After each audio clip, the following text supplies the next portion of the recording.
సంతబొమ్మాలి మండలం మూలపేట పోర్ట్ నిర్మాణ ప్రాంత సమీపంలో ఎగ్జాన్ మొబిల్ పరిశ్రమ స్థాపనకు అనువైన స్థలాన్ని గుర్తించేందుకు అమెరికా ప్రతినిధుల బృందం శుక్రవారం పర్యటించింది.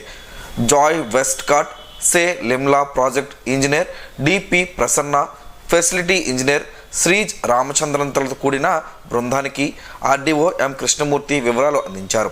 ఈ పరిశ్రమ కోసం 1250 ఎకరాల స్థలం అవసరమని, దీని విలువ సుమారు 83,500 కోట్లు ఉంటుందని అధికారులు తెలిపారు. ఈ ప్లాంట్లో పాలీఇథిలిన్, పాలీప్రొఫిలిన్ వంటి ఉత్పత్తులు చేయనున్నట్లు సమాచారం. పోర్టు నిర్మాణం, రోడ్డు, రైల్వే లింకులు, పరిసర ప్రాంత భూముల వివరాలను బృందం సమీక్షించింది. పవర్ ప్రజెంటేషన్ ద్వారా మూలపేట పోర్ట్ అభివృద్ధి దశలను అధికారులు వారికి వివరించారు. కేంద్ర పౌర విమానయాన శాఖ మంత్రి కింజరాపు రామ్మోహన్ నాయుడు, రాష్ట్ర వ్యవసాయ శాఖ మంత్రి కింజరాపు అచ్చెన్నాయుడుల ప్రత్యేక దృష్టితో పోర్టు పనులు సర్వేగంగా సాగుతున్నాయని తెలిపారు. అనంతరం బృందం జిల్లా కలెక్టర్ స్వప్నిల్ దినకర్ పుణ్కర్ను కార్యాలయంలో మర్యాదపూర్వకంగా కలిశారు. పరిశ్రమల స్థాపనకు పూర్తి సహకారం అందిస్తామని ఈ సందర్భంగా హామీ ఇచ్చారు.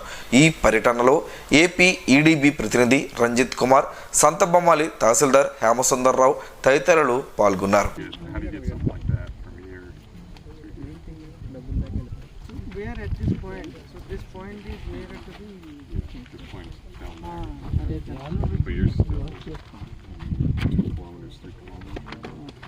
Possible, but the problem is you got this big ass creek.